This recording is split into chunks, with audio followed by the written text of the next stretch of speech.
चलिए अगला क्वेश्चन है आपका अभाज्य गुणनखंड विधि द्वारा 9, 12, 27 का एचसीएफ और एलसीएम ज्ञात कीजिए।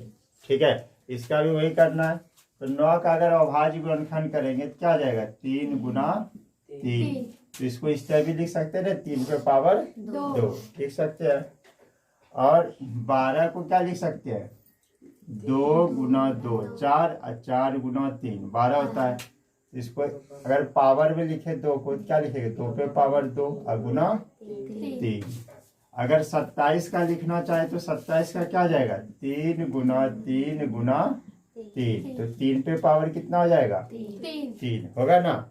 अगर हमको एचसीएफ निकालना है तो एचसीएफ क्या आ जाएगा, सबसे पहले ये देखना है कि एचसीएफ निकालने के लिए सब में क्या मिल रहा है 3 देखो सब में मिल रहा है। तो तीनों में देख रहे थी सबसे कम पावर क्या है इसका है ना। तो एचसीएफ क्या आ जाएगा 3 और एलसीएम क्या आ जाएगा।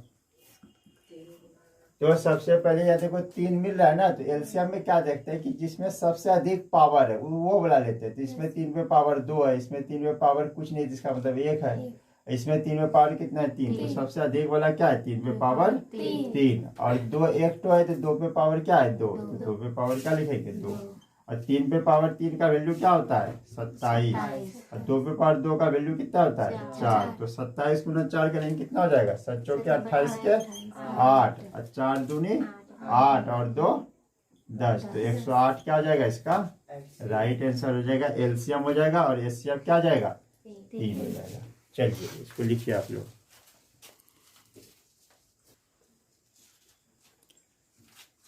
चलिए आपका अगला क्वेश्चन है। अगला क्वेश्चन क्या है कि एचसीएफ 306 657 यानी 306 657 का एचसीएफ कितना दिया हुआ है 9 दिया हुआ है। एलसीएम 306 657 मतलब जिस संख्या का एचसीएफ दिया हुआ है यानी 306 657 का एचसीएफ कितना दिया हुआ है 9 दिया है। तो उसी संख्या यहाँ भी देखो वही संख्या है जो यहाँ पर है 306 657 है ना। यहाँ भी क्या है 306 657। इसी का हमको क्या निकालना है एलसीएम निकालना है। इसका मतलब ये हुआ कि यहाँ पे मेरा फर्स्ट नंबर मतलब पहली संख्या कितना दिया हुआ है 306 और दूसरी संख्या यानी सेकेंड नंबर कितना दिया हुआ है मेरा 657। और इन्हीं दोनों संख्या का ये 9 क्या है एचसीएफ है। तो एचसीएफ कितना दिया हुआ है 9 दिया हुआ है ना। तो हमको क्या निकालना है एलसीएम। तो एलसीएम बराबर क्या होता है पहली संख्या गुना दूसरी संख्या बटे एचसीएफ। तो हम लोग क्या करेंगे इसी फॉर्मूले पे चलेंगे। ठीक है, तो पहली संख्या क्या है हमारा 306 और गुना दूसरी संख्या क्या है 657। अब बटे एचसीएफ कितना दिया हुआ है 9। तो 9 से हमको क्या करना है इस संख्या को कटाना है। ठीक है, 9 से अगर इसको कटा दे तो 9 तिया 27 9 चौके 36 है ना। अब हमको क्या करना पड़ेगा 34 को 657 से गुना। तो गुना करके बताइए कितना होगा 22,338। तो इसका आंसर आ जाएगा हमारा 22,338। यही है मेरा एचसीएफ निकल जाएगा सॉरी एलसीएम निकल जाएगा। ठीक है, चलिए लिखिए इसको। चलिए नेक्स्ट क्वेश्चन आपका क्या है यूक्लिड विभाजन एल्गोरिदम की मदद से 870 और 225 का महत्तम समावर्तक मतलब एचसीएफ निकालना है। ठीक है, निकाले।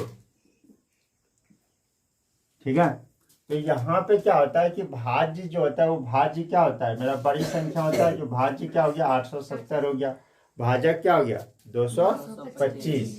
तो यूक्लिड विभाजन एल्गोरिथम में क्या करते हैं कि 225 को हम लोग किससे भाग देंगे 870 से भाग देंगे। कितने बार में खाएगा ये कितने बार में भाग लगेगा 3 बार में लगेगा। तो 3 बार में कितना हो जाएगा 675 हो जाएगा। इसको माइनस करना है तो कितना हो जाएगा 195। ठीक है, तो पहला स्टेप में हम लोग क्या लिखेंगे 870 बराबर। तो यहाँ पे ये क्या है 870 भाज्य है, तो भाज्य बराबर क्या होता है भाजक गुना भागफल, यानी 225 गुना 3 अब प्लस शेषफल, तो प्लस शेषफल क्या आ जाएगा 195। बात आया समझ में। फिर क्या करते हैं हम लोग 195 को किससे भाग देंगे 225 में, ठीक है। तो 195 का अगर 225 में भाग देंगे कितने बार में एक बार में, तो 195 लिखेंगे यहाँ पे। 5 में 5 गया 0, 12 में 9 गया 3, ये होगा ना। तो सेकेंड स्टेप में अब क्या लिखेंगे 225, यानी 225 किसके बराबर होगा 195 और गुना भागफल क्या आ जाएगा 1 और प्लस शेषफल क्या आ जाएगा 30 लिखेंगे, है ना। ये सेकेंड स्टेप हो गया मेरा। फिर थर्ड स्टेप में क्या करेंगे हम 30 से भाग देंगे किसको 195 में भाग देंगे, किससे भाग देंगे 195 में भाग देंगे। कितने बार में 6 बार में 6 18 यानी 180। इसको माइनस करेंगे कितना हो जाएगा 15।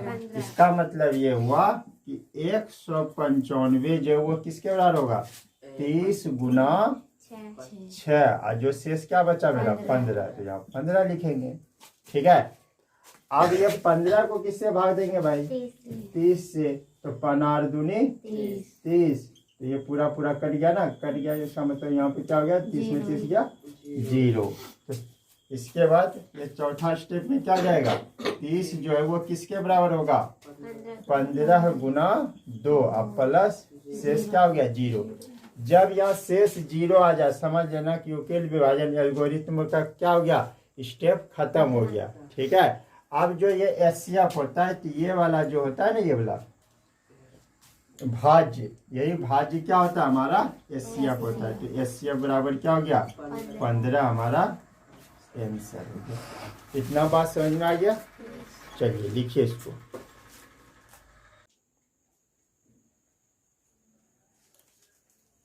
चलिए नेक्स्ट क्वेश्चन आपका 1.34 को परिमेय संख्या के रूप में लिखिए। तो परिमेय संख्या क्या होता है जिसको हम लोग किस में लिखते हैं P/Q के रूप में लिखते हैं, ठीक है।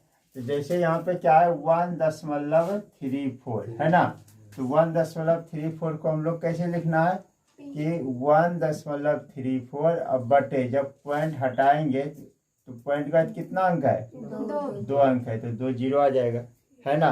तो इसका मतलब ये हुआ कि 134 मतलब 134 बटे 100, ठीक है।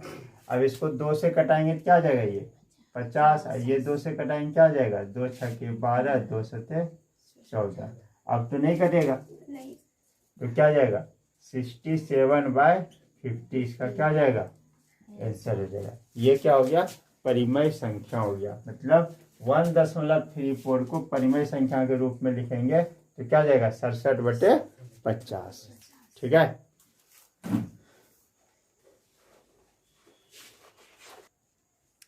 चलिए नेक्स्ट क्वेश्चन है 0.6 पे क्या है रेकरिंग है को परिमेय संख्या के सरलतम रूप में लिखे। तो इसका मतलब क्या होता है कि 0.6 पे जो ये रेकरिंग दिया है, ठीक है, इसका मतलब होता है 0.6666 ये क्या होगा चलते रहेगा, यानी ये क्या है अशांत दशमलव है, ठीक है। तो यहाँ पे क्या देखते हैं कि 0.6 जो है इसमें पॉइंट के बाद एक ही अंक पे लाइन है ना ये, तो एक अंक पे लाइन है तो इसके लिए क्या करते हैं 6 बट एक अंक पे अगर लाइन रहेगा तो 1 तो 9 क्या करेंगे नीचे लिख देंगे, ठीक है। तो अब इसको क्या करना है हमको कटा देना है, यानी 6/9 को क्या करना है, क्योंकि यहाँ एग्जाम क्वेश्चन में क्या पूछा जा रहा है कि सरलतम रूप में लिखे। तो सरलतम रूप का मतलब क्या होता है इसको काटाना है, तो 3 दूनी 6 3 तिया 9, तो क्या जाएगा 2/3 इसका क्या होगा राइट आंसर, ठीक है।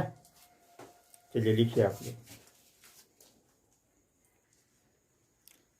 चलिए नेक्स्ट क्वेश्चन है कि सिद्ध कीजिए कि √3 एक अपरिमेय संख्या है, ठीक है।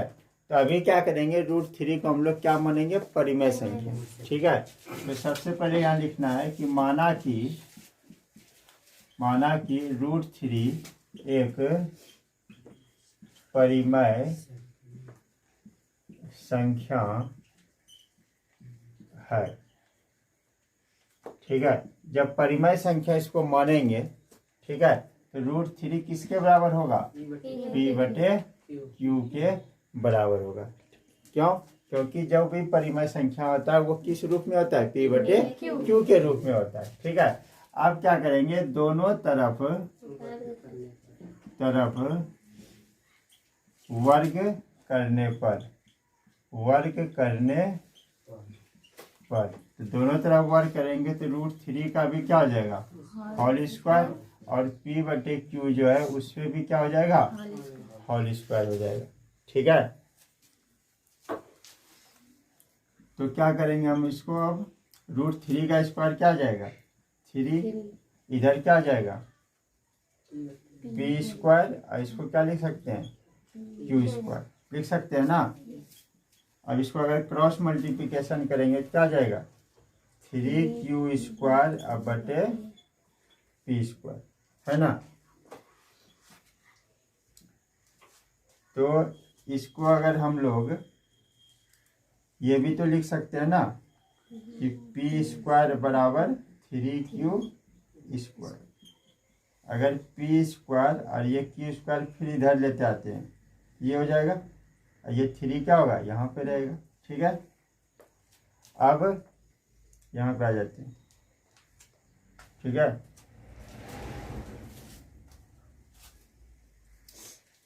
तो इसको हम लोग P²/Q² को लिख सकते हैं, ब्रैकेट में दे करके पूरे पे स्क्वायर डाल सकते हैं। ठीक है, बराबर क्या हो जाएगा मेरा? 3। अब P/Q, जब इसका स्क्वायर हटेगा तो फिर इस पे क्या हो जाएगा? रूट। तो इससे क्या पता चला कि ये रूट खत्म हुआ क्या? नहीं। तो कह सकते हम लोग, अतः मेरा मानना गलत है, इसलिए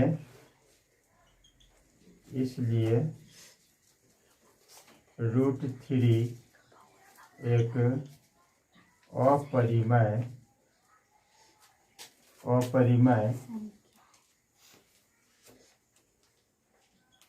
अपरिमेय संख्या है। चलिए इतना बात लिखिए आप लोग। चलिए आपका नेक्स्ट क्वेश्चन है। नेक्स्ट क्वेश्चन क्या है कि बिना भाग दिए बतावे कि परिमेय संख्या 13/343, 13 कितना है? 343 का दशमलव प्रसार बताना। इसमें क्या है, शांत है या अशांत है? ठीक है, ये सवाल है। तो यहाँ पे क्या करना है हमको, 13/343 लेना है। ठीक है, तो 343 में 343 लेना है, तो ये 13 क्या है हमारा? 13 क्या है? अंश है। 13 क्या है? अंश है। और 343 क्या है?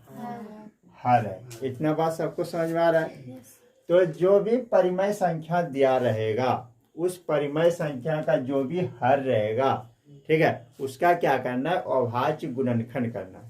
तो यानी 343 है, तो 343 का अभाज्य गुणनखंड करेंगे तो इसको किससे भाग देंगे हम लोग? 7 से देंगे। किससे भाग देंगे? 7 से। ठीक है, तो 7 से भाग देंगे, 7 चौके 28। तो इसमें कितना बच गया? 6 बचा ना। और 6 के बाद जब 3 लग जाएगा तो क्या हो जाएगा? 63। तो 7 9 63, ये मतलब 9 बार में खा जाएगा, है ना। तब ये 49 हो गया, तो 49 को किससे भाग देंगे? 7 से। तो जब 7 से भाग देंगे तो ये क्या हो जाएगा? 49 7 से भाग ले जाएगा, है ना। इसका मतलब हुआ कि 343 जो है वो किसके बराबर है? 7 × 7 × 7 के बराबर है। मतलब ये 7 कितने बार आया यहाँ पे? 3 बार आया है। तो 7 पे पावर क्या लिखेंगे? 3 लिखेंगे ना। तो हम लोग क्या करेंगे यहाँ पे, 13/343 किसके बराबर है? 7 पे पावर 3 के बराबर है। तो हमको इतना समझ में आया कि चूंकि 13/343 है। 13/343 का हर क्या है, वो न तो 2 पे पावर n है और न ही 5 पे पावर n। मतलब जिसका हर 2 पे पावर n और 5 पे पावर n होगा तो वो क्या होगा, शांत होगा। लेकिन यहाँ पे 2 पे पावर n या 5 पे पावर n आया क्या, नहीं आया। इसलिए 2 पे पावर n गुना 5 पे पावर n के रूप का नहीं है ना। इसलिए हम लोग क्या लिखेंगे, 13/343 एक क्या है, अशांत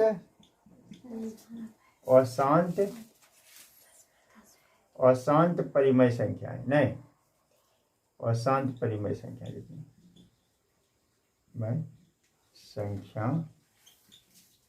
है। इतना बात लिखिए।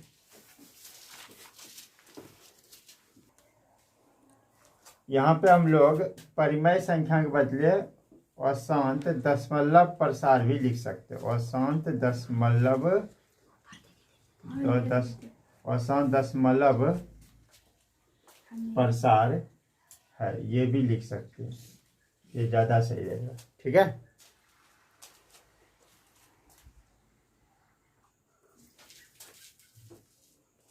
नेक्स्ट क्वेश्चन भी आपका जो है ना एकदम बिल्कुल उसी प्रकार का है। इसमें क्या कह रहा है कि बिना भाग्य बताए कि परिमेय संख्या 2/25 का दशमलव प्रसार शांत है या अशांत है। तो ये चीज है। तो क्वेश्चन में क्या है, 2/25। तो 2/25 में हर क्या है, 25 है। तो 25 का अभाज्य गुणनखंड करेंगे तो 5 से भाजेंगे क्या हो जाएगा, 5।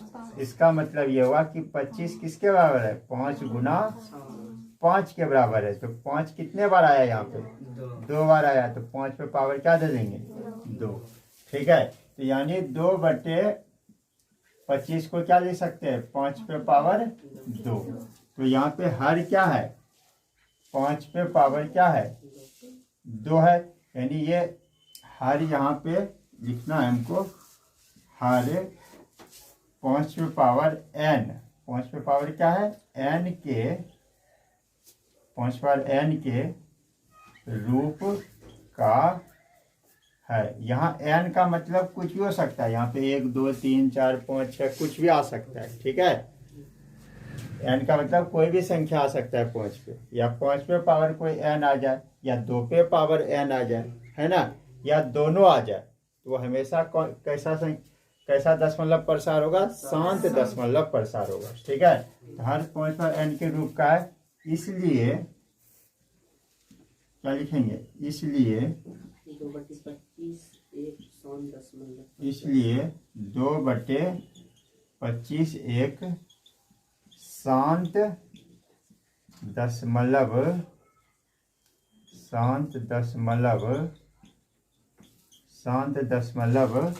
प्रसार है।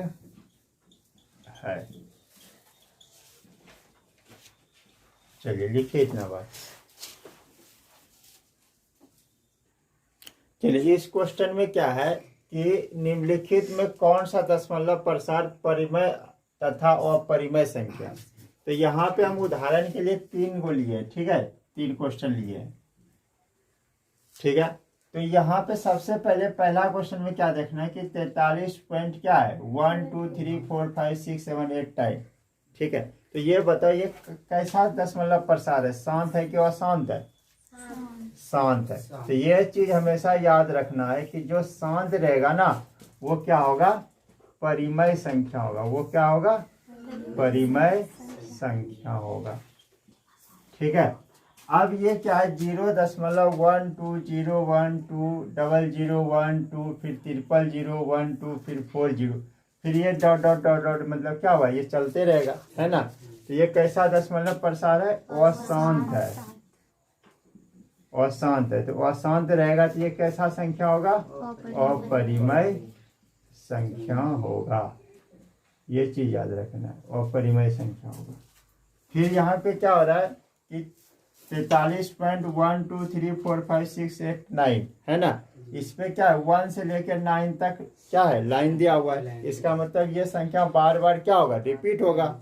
जो चीज रिपीट होता है तो वो क्या होता है अशांत दशमलव होता है। ठीक है, अशांत दशमलव होता है। जब अशांत दशमलव होगा तो अ से अशांत और अ से क्या हो जाता है हमारा अपरिमेय। समझ लेना अपरिमेय संख्या होगा, परिमेय संख्या होगा। ठीक है, अच्छा से लिख देते हैं संख्या होगा। ठीक है, इतना बात समझ में आ गया सबको। चलिए लिखिए।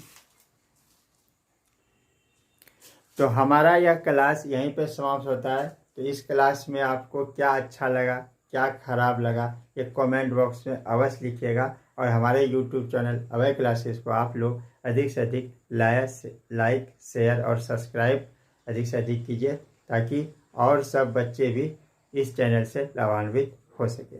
धन्यवाद।